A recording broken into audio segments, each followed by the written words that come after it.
Assalamualaikum warahmatullahi wabarakatuh. Bismillahi wa billahi wa khairi asma'illah. Asyhadu an la ilaha illallah wa la syarikalah wa asyhadu anna Muhammadan abduhu wa rasuluh. Allahumma sholli ala Muhammadin wa ali Muhammad. Pemirsa Tegar TV dimanapun Anda berada, selamat berjumpa kembali dengan saya Kiai Agus Muhammad Sukri selama 30 menit ke depan dalam acara Renungan Kolbu. Dan tema kita kali ini kita akan membicarakan masalah agama Islam yang bersifat universal. Pemirsa, Islam adalah agama universal. Ajarannya mencakup seluruh aspek kehidupan manusia. Bagaimana kaitannya dengan tema kita kali ini? Kita tanyakan langsung pada narasumber kita, Al-Ustaz Ahmad Wajalul LC. Waalaikumsalam warahmatullahi wabarakatuh. Apa kabar? Alhamdulillah sehat. Seperti yang tadi saya katakan tadi, bahwa Islam itu adalah merupakan ajaran Islam yang universal. Artinya dia aspeknya merupakan seluruh umat manusia, baik di tempat maupun masa. Bagaimana contohnya masalah yang bisa memberikan contoh secara vertikal maupun secara horizontal? Ya, baik. A'udzubillahi minasyaitonir rajim. Bismillahirrahmanirrahim. Alhamdulillahilladzi an'amana bi ni'matil iman wal Islam. Asyhadu an la ilaha illallah al-malikul 'allam wa asyhadu anna sayyidina Muhammadan 'abduhu wa rasuluhu sayyidul anam. Allahumma salli wa sallim ala sayyidina Muhammadin wa ala alihi wa ashabihi zawil izzi wal karam. Amma ba'd. Pemirsa yang dirahmati oleh Allah Subhanahu wa taala, pada kesempatan kali ini kita akan membicarakan tentang universalitas agama yang kita yakini.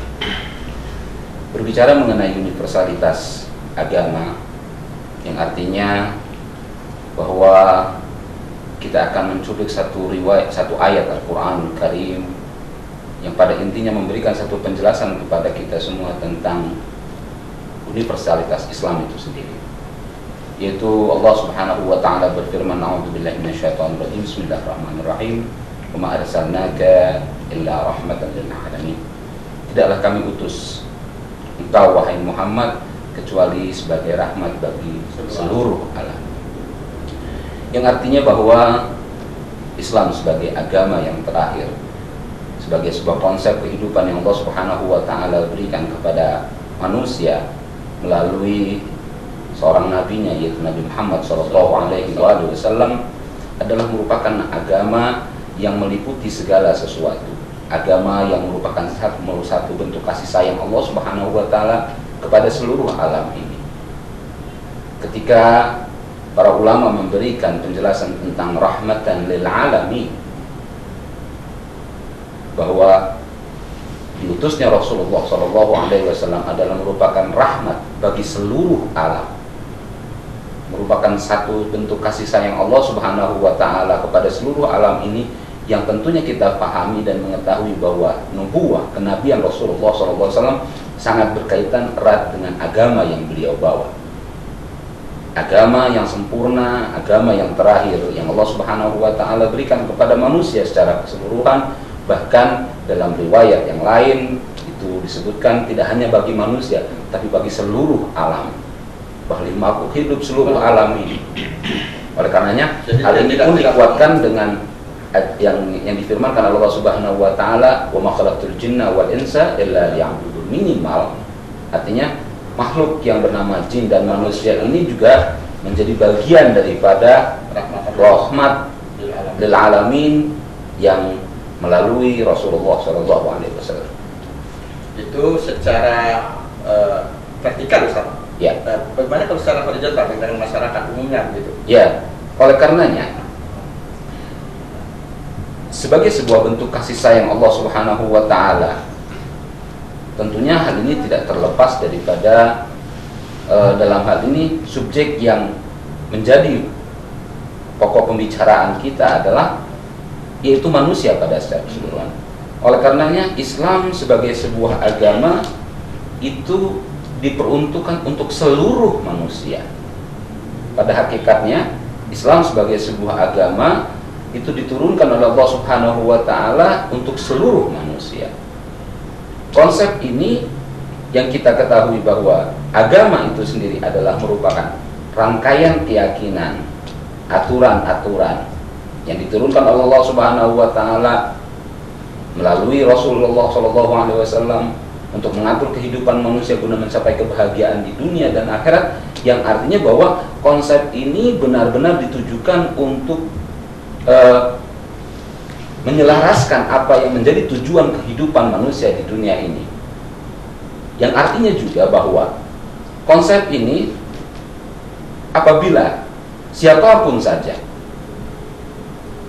yang mengamalkan dan menjadikan Islam sebagai konsep kehidupannya, dia akan menemukan kebaikan daripada konsep ini. Tapi yang lebih menonjol dalam Islam itu adalah konsep keseimbangan dan keharmonisan, Ustaz, kan seperti itu dalam kehidupan manusia pada umumnya, kan seperti itu, Ustaz. Ya, iya. Artinya bahwa Islam sebagai sebuah agama itu dengan beragam keyakinan, sebagaimana tadi yang saya sampaikan bahwa Islam itu adalah serangkaian daripada keyakinan-keyakinan dan juga aturan-aturan.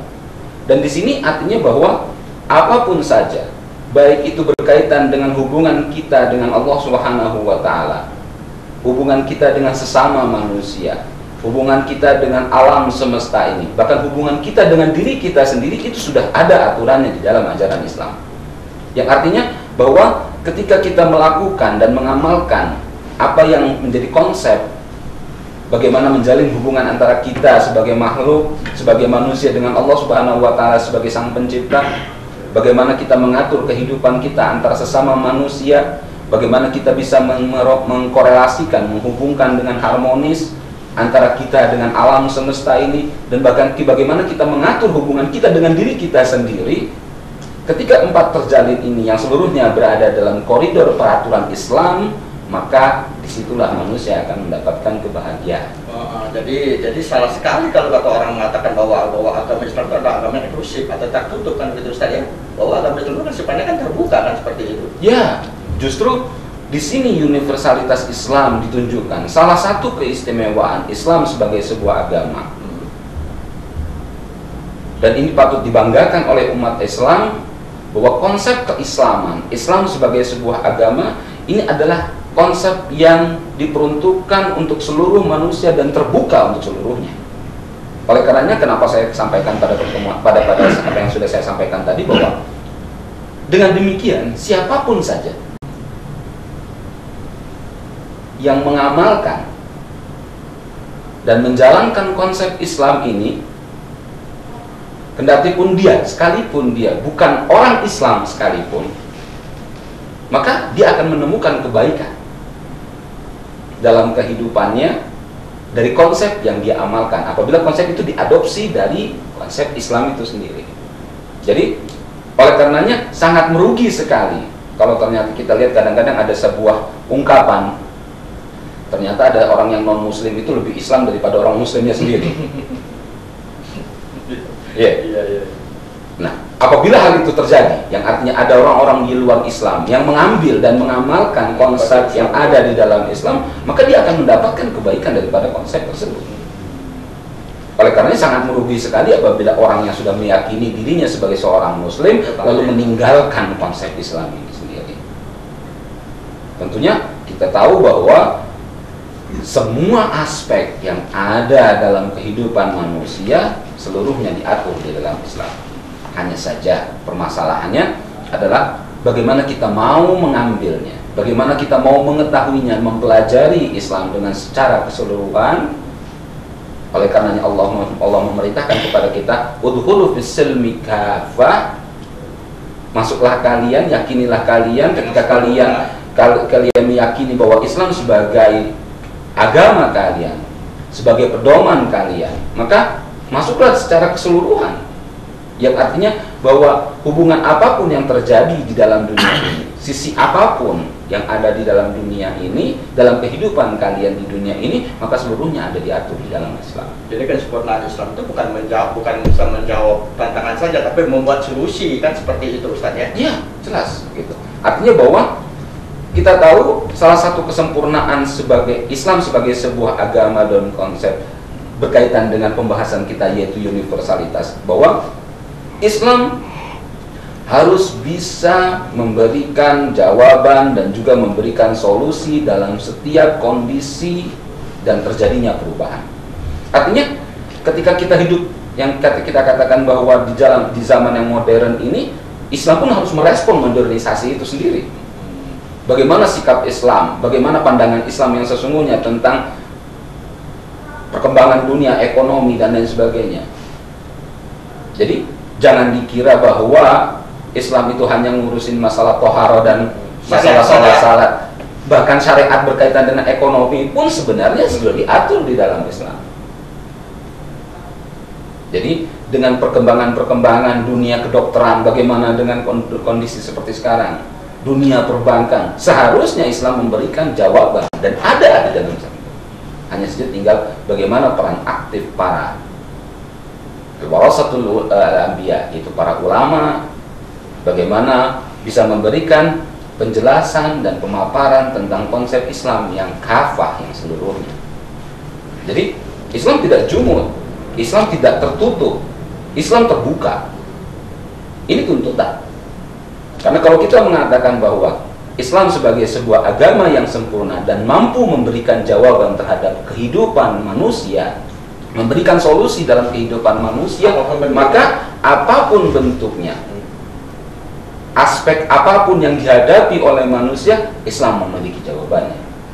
Karena jika ada satu sisi saja dalam kehidupan manusia yang tidak bisa dijawab oleh Islam, dan Islam tidak memberikan solusinya, maka universalitas Islam, kesempurnaan Islam akan menjadi sebuah tanda tanya besar.